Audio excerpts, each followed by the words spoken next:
yang lain lagi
महायोगी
कुंडलीला गेलो मग झालं बसले मग कुंडलीला कसं बसला होता बाहेर त्याला आवाज येत होता बाहेर येऊन तर मला विचारलं कुठं चाललं तुम्ही तर ती म्हणले काशी यात्रेला तर ती म्हणले काशी यात्रेला गेल्यास पावापासून मुक्ती मिळते आणि पुण्य मिळते मला आता कुंडली आपण भिजायला त्याला टळवीला जायचं आता त्याला आईवडील नको वाटते मग आईवडीला कशाला सोबत येते मला त्या गावातली किलोमीटर नाव देत होतं की हा एवढं गेलेला चालले त्यांनी काय केलं त्या कुंडलीला तलावी घेऊन गेलं बाई होती आणि ती दोघं त्याच्या आई बंधू होत्या तर चालायला गेले त्या महान होते चलतच चालले निघाले चालायला आई वडील वृद्ध असल्यामुळे त्यांची पाय दुखणार झाले काय दुखायला पाय दुखायला बाई म्हणली आता काय करायचं थोड्या विश्रांती झाडाला विश्रांती जेवण केलं मग निघाले पाय दुखायला मग त्यांना काय केलं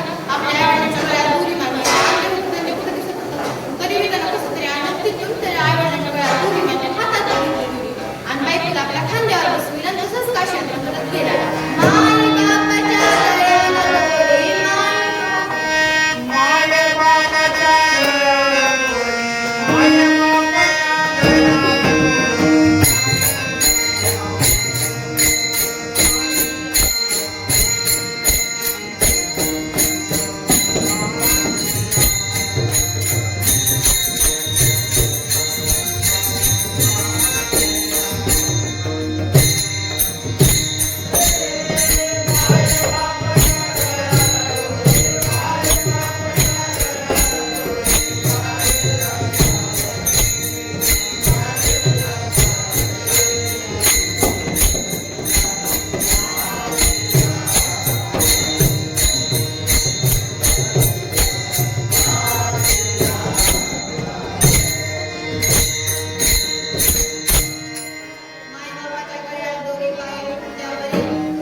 गेले माझ्या वडिलांना दाखवलं ते लग्न लावून कळून जाऊ म्हणले.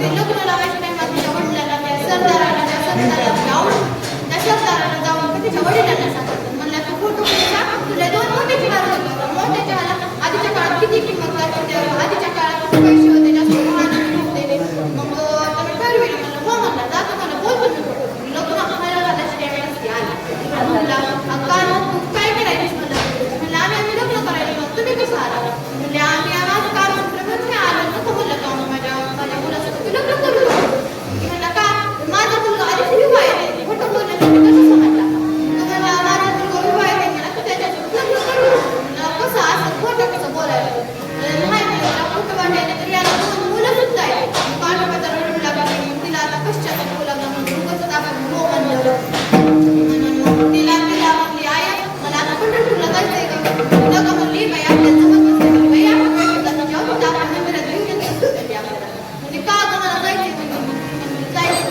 चल म्हणजे नका नका म्हणजे तरी गपचूप गेली तिला विना वाजायला तर सर्व काय विना वाजव का म्हणत मला गेली चलायला थुकाली थकली बसली थोड्या झाडाखाली रडू लागली म्हणजे मला तर आम्हालाच कामं बघू नाही म्हणजे विठ्ठलाच्या मूर्तीला हात लावायला किंवा विठ्ठलाच्या मंदिरात जायला तर रडू लागली ती कुठे छान व्हायला तुम्ही का कुठे कोणा रडत असतं तर म्हणलं की माझ्या आईवडील म्हणतात की मला पंढरपुरामध्ये यायला जमत नाही का तर म्हणून आम्ही भेटतो तिच्यावर नामध्ये यायला जमत नाही ती म्हणजे चल म्हणलं मी म्हणतो तुला काय नसते काढून परमात्मा कधीच जातीचा भेदभाव करत नाही सर्वांना एकच आहे चल म्हणलं आम्ही चाललो म्हणलं पंढरपूरला चल म्हणलं जाऊन राबून म्हणत ती गेले म्हणजे गेली पोहोचले तिथं दर्शन घेतलं बसलेले तिकडून लगेच राजाचे सरदार आले तिला पकडायला तिला आवडलं होतं ना इतरच्या बाजूला ती आवडली आला तिच्या सगळ्या सैन्याला पाठवलं तिला पकडण्यासाठी तिला आणण्यासाठी पाठविलं मग तिला पकडणार कुठं जाऊ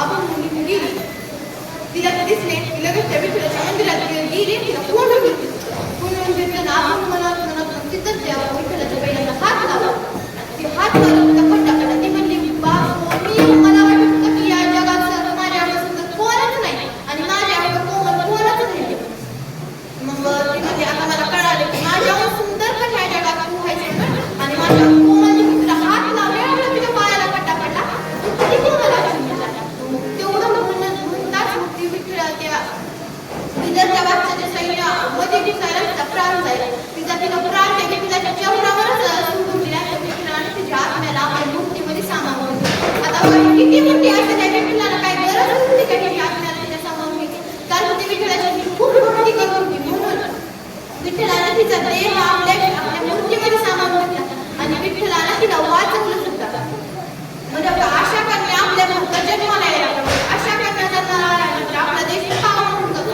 पूर्ण पवित्र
ह्या दोन दोन जोडप्यांना एक मुलगी होणार.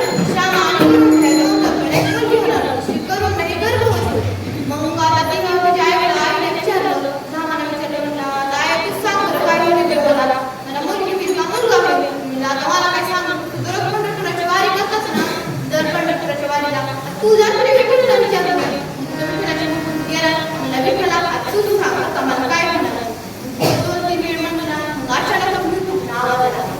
तेव्हा मी बोलतोय. म्हणला कोण बोलतोय कोण बोलतोय. ते म्हणला मी बोलतोय. म्हणजे तू विठ्ठल बोलतोय. काय सांग आता विठ्ठल तू मला आता मुलगी होईल का मुलगा होईल. म्हणला तर माझी तू आता टेन्शन घेऊन तुला आता मुलगी होणार. तर जनाबाई नाव ठेव. आणि ती माझी लेक आहे. तिला तू पंढरपूरमध्ये आण कधीही आण.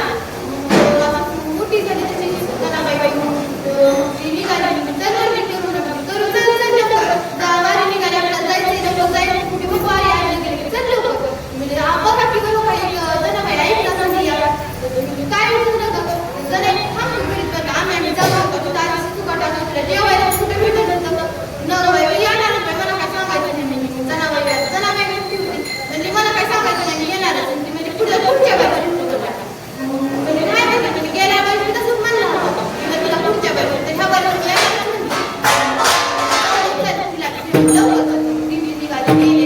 गेले जेवले जनाबाई काटा काढला पंढरपूरला आले. बसले दर्शन बसले एवढं सुंदर पाहिजे विठ्ठलाचं. हो म्हणजे समाज म्हणला हो म्हणला एवढं सुंदर पहिल्यांदाच बघितली मला. मी तर दरवर्षी होतो गेला. ती बसली ती म्हणजे आता चल म्हणले झाले आपल्या घरी जायचं चल म्हणले. ती म्हणजे नाही म्हणते आता मला इथे करायचं म्हणजे जावं नाही म्हणते. ती म्हणजे नाही जमत म्हणाले कोण नाही तुला कुठं भेटेल जेवायला नसते ते काय कशी नाही मी खाते कसं तुम्ही जावा मला इथेच पाहिजे. म्हणजे नाही म्हणजे चल पाहिजे मग बसले का आधीच तर तुम्ही गेलो दर्शनाला तू काही बसतो नाही मी कसं माझी मोठं वाटे माझ्या विठ्ठलाला विचारलं. माझ्या मोठं वाटायला माझ्या विठ्ठलाला विचारलं मी तर राहू करतात मला माझी आणि करून तुम्ही जावा. ही लेख माझी लेख आहे. मी हिला सांभाळणार नाही दुसरा कोणता नामदेवरायचा व्यक्तीवर तिला घेऊन जाणार तुम्ही जावा.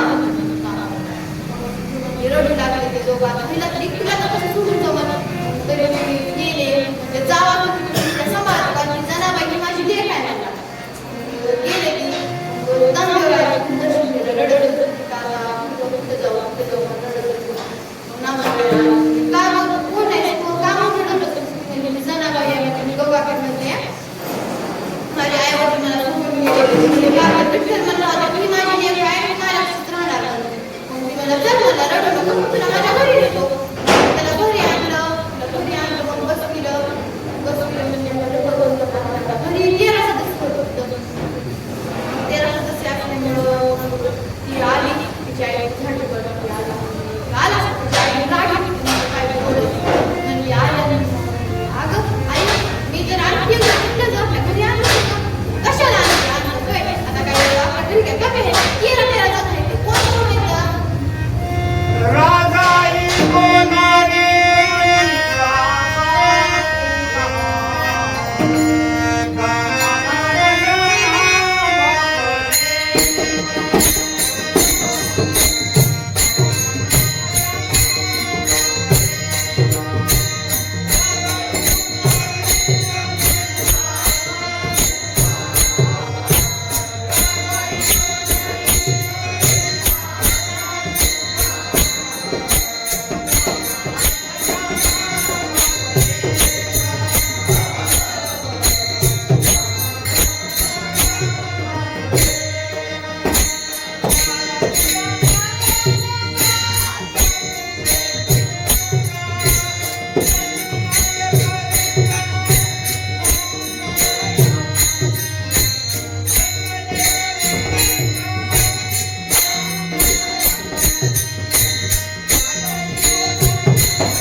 तिला का तिला आणि मारायला की मग ती मला मी जातच नाही कसं जात नाही कसं मारायला तुझं मारलं तुला मी जातच नाही कसं आता मारलीस जातच मारायला मला चल होतच नाही तर आणखी मला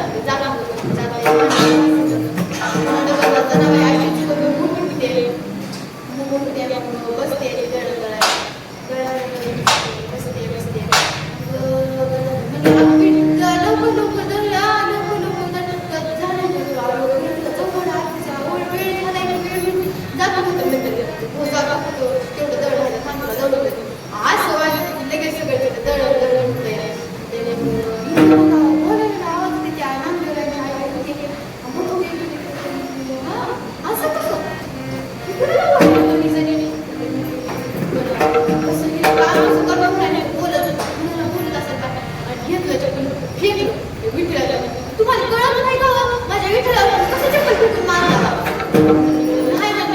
कुणाला बोलतोस मग मग येते तिला दोन छापलेले असते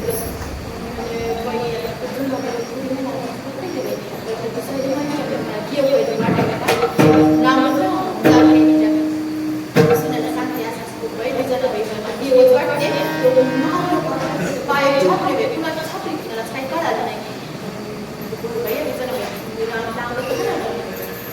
तसंच मग त्याला जनावरांची कीर्ती लई मोठी किती वेळा आपण म्हणायची तिला भेटण्यासाठी आलते कबीर जा तिला भेटण्यासाठी बसते म्हणजे रामदेवळा मी जनावरांची लई लांब काशी तीर्थ तुमची जनावरांची कीर्ती आहे तुमची जनावरांची कीर्ती आहे दाखवत आहे तुम्ही दाखव जनावरांची आली कबीर जा आली काय करायचं तू इथं काय नाही की तुझं नाही माझ्याकडे खबर आहे तुझ्या गवऱ्यात रे मग म्हणली माझं आहे म्हणजे अगं म्हणला पाण्याला जात होती त्याची घेतली अगं तुझ्या खाता खाली माझ्या हातात काय गं ते आगायचं नाही आणली पिंडी झालीच थंडा आहे का झालं का काय हा का तसं बोल बोललो होतं बोलायचं कळत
दर्शन घेतलं. म्हणजे आज विठ्ठल तुम्ही एवढं मोठं होतं तुम्ही कुणाची आवडून देतो म्हणजे मी जनाबाईची आवडतो का जनाबाई ही माझी लेख आहे बापानं लेखीचं तर नावच लागते मग ते म्हणते मी लेख जनाबाई अशीच भाकऱ्याचा पहिले इकडून भाकरी टाकली लगेच इकडून विठ्ठल घ्यायचा इकडून टाकली लगेच दुसरी घ्यायची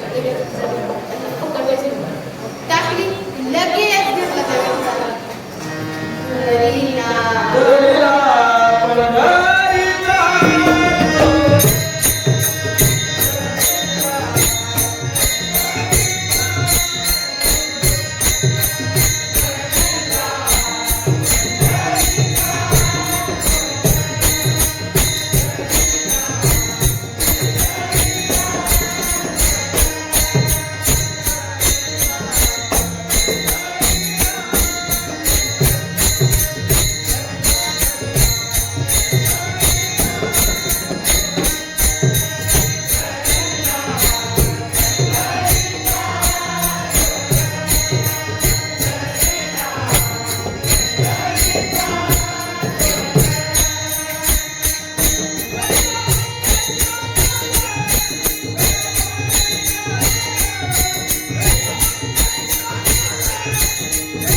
ते माझ्या गावात एक गोरगोबंबर नावाचे संत राहतात. मग तुम्हाला तर माहिती असेल, ते खूप अखंड चिंतन करायचे.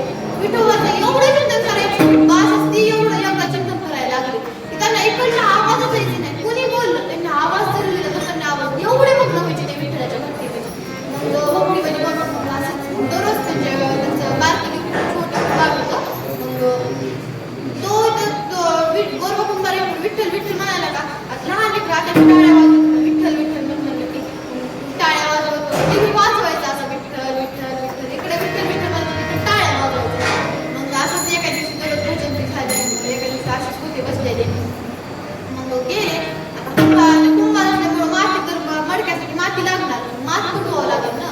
मग माती तुटविण्यासाठी त्यांनी काय केलं, आले आणि मग त्यांची बायको घेतली पाण्याला. मी हो लेकराकडे ध्यान ठेवा पाण्याने आलीच लगेच गेली.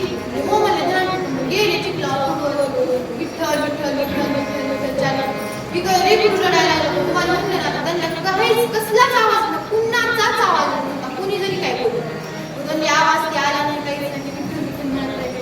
ती बाळ पुढे यायला चिखलं ती खेळ रडायला झोपून रडायला तरी त्यांनी काहीच कळालं नाही. रडत रडत रडत चिखलाचा चिखल खेळला खेळला. पुन्हा नंतर अचानक माझी तुडवत तुडवत बाळाचं डोकं त्यांच्या पायामध्ये आलं. पायामध्ये आलं तुडवी सगळं रक्त खूप वाटलं सगळं रक्त खूप वाटलं. तिथून आले गोरगोबंबाच्या बायकोसोबत एक बाई गेली. तुमच्या एवढं विठ्ठलाचं नाम स्मरण करते हो म्हणते करते का तर एवढं नाम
मला देवा बरं झालं तू माझे हात वापरतीलच, नाहीतर माझ्या घरी दोन एक बाई आणि एक माणूस होतं, तीच माझं काम करत होतं. बघतो आता तू आता मग त्यानं काय केलं मग आले तर महाराष्ट्रांच्या तिकडून रांगत त्यांच्यापाशी आलं. ही गोष्ट कशी झाली, नवलाची गोष्ट झाली.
नारायण हा माझा होता चौघे मित्र.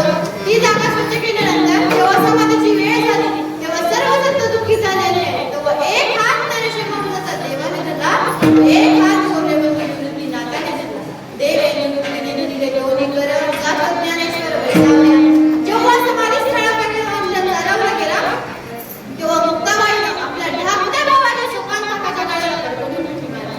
हंबरडा करून सोपाना काय ताई ज्ञानदेव निवृत्ती विक्षेस जात सोपान सांभाळत माय बाप गेले त्याही वेळा दुःखी झाले नाही. जेव्हा सोपाना आपले रात्रीचे माय बाप गेले तेव्हाही वेळा दुःख झालं नाही. सोपाना आता आपली तेवढं दुःख आता आपण पाहू जातात. मुक्ताबाईची चालता चालता निवृत्तीनाथ थांबले. तेव्हा विचारला देवा, निवृत्तीनाथा का थांबला? निवृत्तीनाथ म्हणाले, देवा शोभला का तुम्हाला हे? मी त्याचा थोरला बंधू आहे. ज्येष्ठाच्या आधी निष्ठा जाणे केले नारायण जाते. मी त्याचा थोरला बंधू असताना थोरल्याच्या धाकट्याला समाधी आणि देऊ लागला. देव म्हणतात, निवृत्ती आणि तुम्ही प्रवृत्तीवर निवडता नाही देवा. माझ्या नामदेवाचं प्रेम निवडतो करा. मी त्याचा थोरला बंधू तरी त्याला मला गुरुस्थानी मानला आणि शिष्याच्या धर्माच्या म्हणून आतापर्यंत सांभाळले. अमर्यादा कधी नाही केली त्याने. गुरु शिष्य पदसिद्धी नेली. जेव्हा समाधी स्थळावर आले तेव्हा नामदेव तेव्हा निवृत्तीनाथाने सांगतात, दादा या जन्माची शेवटची वेळ. मी तुमचा बंधू आणि शिष्य सुद्धा. जर जीवनातून माझ्या हाती काही दोष घडला असेल तर उदाहरण करणारे माझ्या आपला पोटात झाला दादा. दादा निवृत्तीनाथाने पोटाशी लावलं, पाठीवरून हात फिरवला, सांगितलं, ज्ञानदेवा ज्या रात्री आपले रात्रीचे मायबाप निघून गेले त्या रात्री तुम्ही तिघेही बाबांना सतत टाकला झोपडी झोपडा होता.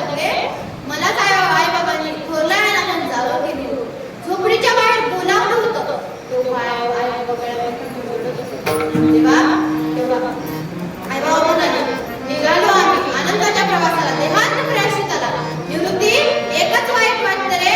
सकाळी उठून मुक्ता माझी सोपान माझा ज्ञानदेव गळ्यात उठून बसते. रडतील, गळ्यात पेटी मारून मुलात विचारते, दादा आई कुठे गेली रे? बाबा कुठे गेले? निवृत्ती थोरलाय नाताने तुम्हाला तुमच्या लहान लेकरांना जन्मभर आईवडिलांची जबाबदारी न होऊ देणे. लहानभर तुम्हाला लेकरांना आईवडिलांची आठवण न होऊ देणे ही तुझी जबाबदारी आहे. निघालो तेव्हापासून तुम्हाला तिघेही भावंडांना मी सांभाळण्याचा प्रयत्न केला. एखाद्या वेळेला मग कोणी मिळालं नसेल, तुम्हाला जर गटागटापाठीपासून झोपावलं असेल, मी आईवडिलांची जबाबदारी पार पाडण्यात जर मी कमी पडलो असेल तर उदाहरण करणारे माझ्या या दोन भावाचं चालत असतं. संतांची अवस्था नामाने संत काशी सारे लावी की बदल करू यासी विठ्ठल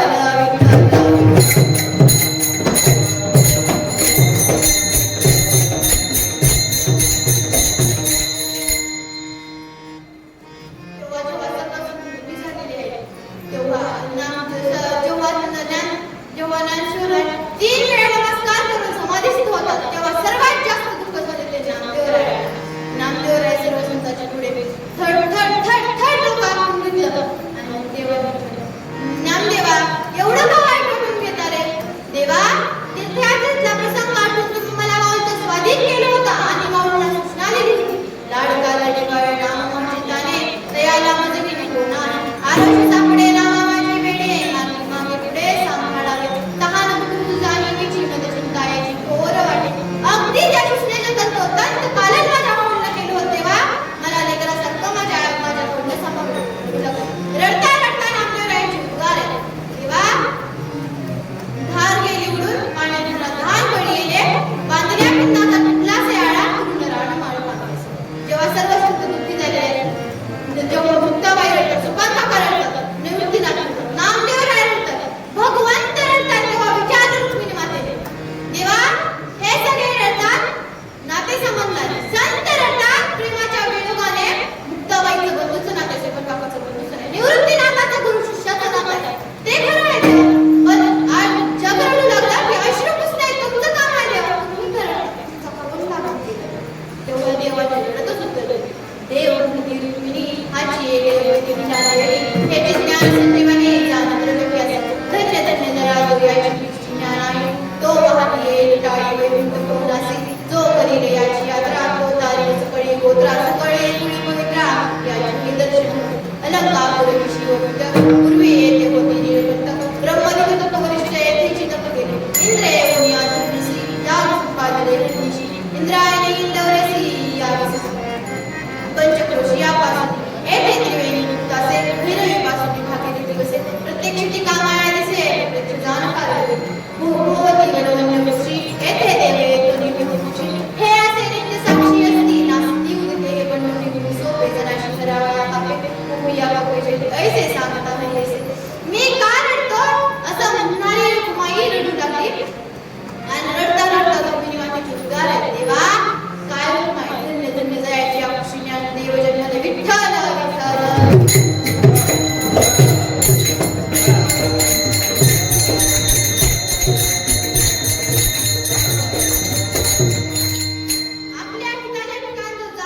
आपली एकटा दिवस जागा तुम्ही माता पिता यायला आपल्या एकटा शिकायचं जागा आहे म्हणजे माता पिता यायला त्याच्या मायाबापाला धन्यता आहे विठ्ठल विठ्ठल